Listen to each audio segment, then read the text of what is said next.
ترتیب تو ویسے اس طرح بنائی تھی کہ اس جلسے کی کہ ابھی 1:15 بجے انشاءاللہ نماز ہوگی، اذان ہوگی اور تقریباً 1:15 بجے نماز ہوتی ہے. تو ہمارے پاس صرف تقریباً 15-20 منٹ ہیں. تو میں نے یہ سوچا تھا کہ اس ترتیب کے حساب سے اگر ہم چلیں گے تو اس کے بعد میری شاید آخر میں پریزنٹیشن تھی، لیکن اس کو یہ پریزنٹیشن کی اب ضرورت نہیں ہے ایسے بہت زیادہ، کیونکہ الحمدللہ ہمارا ہیرا فاؤنڈیشن کا پراسپیکٹس اردو میں اور انگریزی میں چھپ کے آ گیا ہے، جس میں پوری تفصیل کے ساتھ ہر چیزیں موجود ہیں. تو تمام حضرات اس کا تفصیل کے ساتھ مطالعہ کر سکتے ہیں. تو اس میں جو چیز ہم پریزنٹیشن میں بیان کرنا چاہ رہے تھے تو اس کا میں ہلکا سا دکھا دوں گا کہ وہ پریزنٹیشن کیا تھی اور اس میں کیا چیز تھی. الحمدللہ یہ اردو اور انگریزی میں چھپ کے آ گیا ہے. اس میں تصویریں اور تمام جو بنیادی اغراض و مقاصد یہ سب چیزیں اس کے اندر تفصیل کے ساتھ موجود ہیں. تو انشاءاللہ اس پریزنٹیشن کو ہم یہاں سے وہ کر دیتے ہیں بچوں کو پروگرام تاکہ ہو جائے، اور حضرت کی جو ایک ہم سب حضرات جمع ہیں حضرت کی خطاب کے لیے، تو وہ تاکہ اچھی طریقے سے سر انجام پا جائے تو انشاءاللہ وہ کریں گے. اس سے پہلے بس 2-3 باتیں میں 2-4 منٹ کے اندر میں ذکر کرنا چاہوں گا.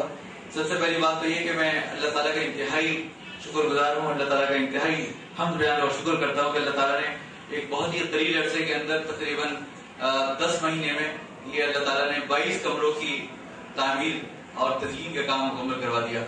الحمدللہ گزشتہ سال بقرعید کے بعد یہ کام شروع ہوا تھا اور اللہ تعالیٰ کے فضل و کرم سے ہر فلور میں تقریباً ہر منزل میں تقریباً 8 کمرے اور اس والی اس کے اندر تقریباً جو ہے وہ 16 کمرے بن گئے ہیں اور ٹوٹل ملا کے تقریباً 22 اور 23 کمرے قریب سارے مکمل الحمدللہ ہو گئے. اب یہ بلڈنگ الحمدللہ اللہ تعالیٰ کے فضل و کرم سے یہ او لیول تک کے اسکول کے لڑکیوں کے لیے الحمدللہ مکمل ہو گئی. اس سلسلے میں اللہ تعالیٰ کے فضل و کرم سے ہمیں جب سے ہم نے یہ کام شروع کیا تھا ہیرا فاؤنڈیشن کا، ہمارے حضرت صدر صاحب مدذلہم اور والد صاحب مدذلہم علی، ان حضرات کی سرپرستی اور دعائیں شاملات رہیں. اب سے تقریباً 2-2.5-3 مہینے پہلے جب حضرت طیبہ اور طیمہ حج پہ جا رہے تھے تو میں نے آخر میں ایک درخواست کی حضرت سے کہ حضرت آپ خاص طور پہ اس چیز کو ہمارے لیے دعا میں یاد رکھیے گا کہ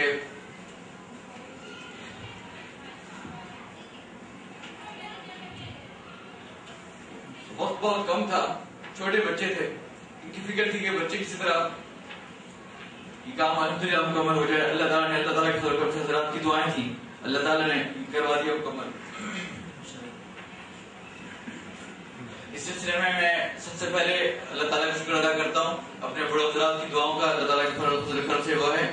پھر ہمارے جو اس سلسلے میں سب سے اہم کردار ادا کیا الحمدللہ ہمارے دارالعلوم کے ہماری سیرا فاؤنڈیشن کی معلمات نے، اور خاص طور پہ ٹیچر معلم حضرات نے، اور مزدور جتنے بھی لگے ہوئے تھے. بعض اوقات کئی کانٹریکٹر ایک ساتھ دن رات کام کر رہے تھے.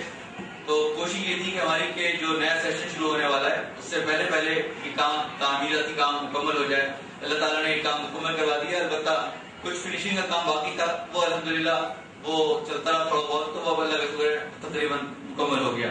تو اس سلسلے میں خاص طور پر تمام اسٹاف کا، تمام کے تمام معلمات کا، تمام کارکنوں کا، تمام اساتذہ کرام کا اور تمام مزدوروں کا جو لوگوں نے اس میں خاص طور پہ بہت ہی محنت سے حصہ لیا اس 10 مہینے کے عرصے میں اس بلڈنگ کو مکمل کرنے میں، ان کا میں انتہائی ممنون ہوں.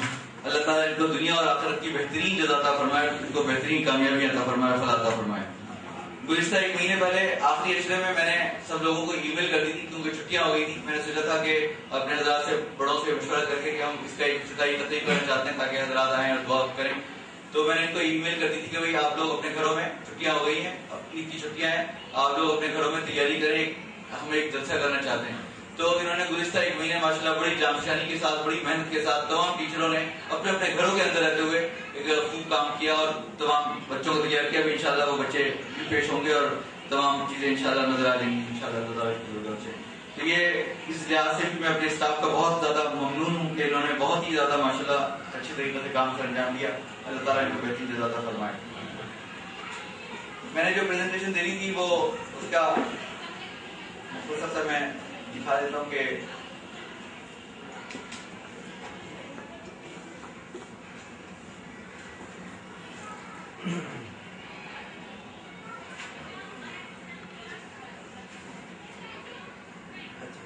ٹھیک ہے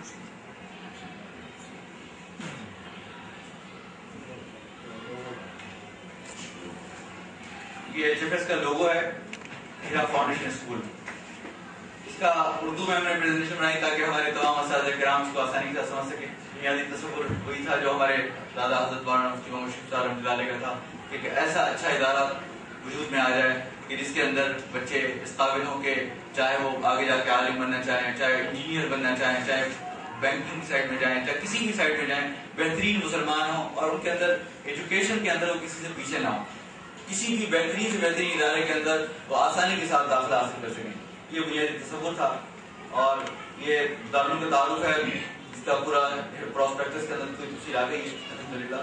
یہ مختصر سی میں نے پریزنٹیشن بنائی تھی، اب اس کی ضرورت نہیں ہے. یہ عربی زبان اور کلاسز کے بارے میں مختصر سا میں آپ کو ذکر کر دیتا ہوں کہ الحمدللہ ہم نے یہ سوچا گزشتہ سال سے کہ جب یہ انگلش میڈیم ہے تو ساتھ ساتھ ہم اس کو عربک میڈیم بھی کر دیتے ہیں.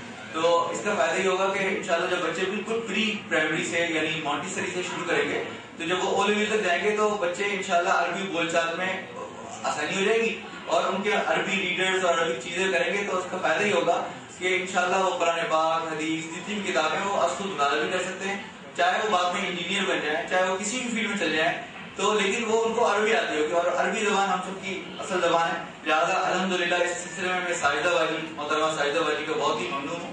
وہ اگرچہ نہیں تشریف لا سکے، ان کی پہلی کلاس تھی، ان کا تھا کہ میرا بہت خواہش تھی آنے کی لیکن وہ پہلی کلاس کی وجہ سے نہیں آ سکے، لیکن ان کی وہ بار بار یہاں آتے رہی اور انہوں نے اپنی تقریباً 4 معلومات کو جو ان کی پرانی معلومات تھی جو وہاں پڑھا رہی تھی ان کے ادارے میں، انہوں نے یہاں پر ان کو بھیج دیا کہ تم یہیں پڑھاؤ. تو خیر الحمدللہ انہوں نے ان کو یہاں رکھ دیا، بہت اچھی ماشاءاللہ انہوں نے تیاری کرائی. انشاءاللہ وہ عربی کا بھی آ جائے گا. حفاظ کے لیے ایک کیچ اپ پروگرام شروع کیا گیا جس میں یہ تھا کہ جو حافظ بچے تیار ہو جائیں ان کے لیے 3 سال کا پروگرام ہے تاکہ وہ 4ویں، 5ویں، 6ٹھی، 7ویں اور 8ویں، 9ویں اس طرح 3 سالوں کے اندر اس طریقے سے ان کو کر دیا جائے کہ وہ آسانی کے ساتھ پھر آگے جا کے میٹرک کریں 3 سال کے بعد. یہ اغراض و مقاصد میں یہی ہے جو سب اس سے واقف ہے کہ اس کے اندر نصاب پورا کا پورا یہ سامنے ہم نے کریکولم ایک لگایا ہوا ہے. اگر کسی نے اس کو دیکھنا ہے تو وہاں بھی دیکھ سکتا ہے. پراسپیکٹس میں بھی چھپ گیا ہے. پری پرائمری کا الگ نصاب ہے، ایلیمنٹری اسکول کا الگ نصاب ہے، جونیئر اسکول سسٹم کا الگ ہے، سینئر کا الگ ہے. اس میں ایک بنیادی چیز ہم نے جو مد نظر رکھی ہے وہ یہ کہ انگریزی جو ہے وہ اس میں میک ملن سسٹم جو سب سے اعلیٰ، جو سب سے بڑے اداروں کے اندر پڑھایا جا رہا ہے وہ ہم نے رکھی ہے. اور آکسفورڈ جو انگلش میڈیم کی باقی جو کتابیں ہیں آکسفورڈ انگلش میڈیم کی وہ ہم نے کتابیں اس کے اندر رکھی ہیں. باقی البتہ اس میں جو ہے وہ خزما صفا وداع قدر والی بات کہ اس میں جو ہمیں ایسی چیز نظر آئے گی جو خراب ہو تو اس کو نکال دیا اس میں سے اور اچھی اچھی باتوں کو رکھا. پھر اس میں ایک چیز اضافہ کر دی، عربی اضافہ کر دیا اور اسلامک اسٹڈیز کا اضافہ کر دیا اور ناظرہ قرآن پاک کا اضافہ کر دیا. یہ 3 چیزیں اس کے اندر مزید اضافہ کر دی. اور اس کے علاوہ ایک چیز کمپیوٹر کلاسز اور لائبریری کلاسز کا ہفتے میں 1 مرتبہ اور اسپورٹس کی آرٹس کی کلاسز تاکہ بچوں کے اندر آرٹس کا جذبہ پیدا ہو، تو کیلیگرافی اور خطاطی اور اس طرح کی چیزیں. امتحان کا طریقہ یہ 2 امتحانات سال میں ہوتے ہیں اور یہ آگے کا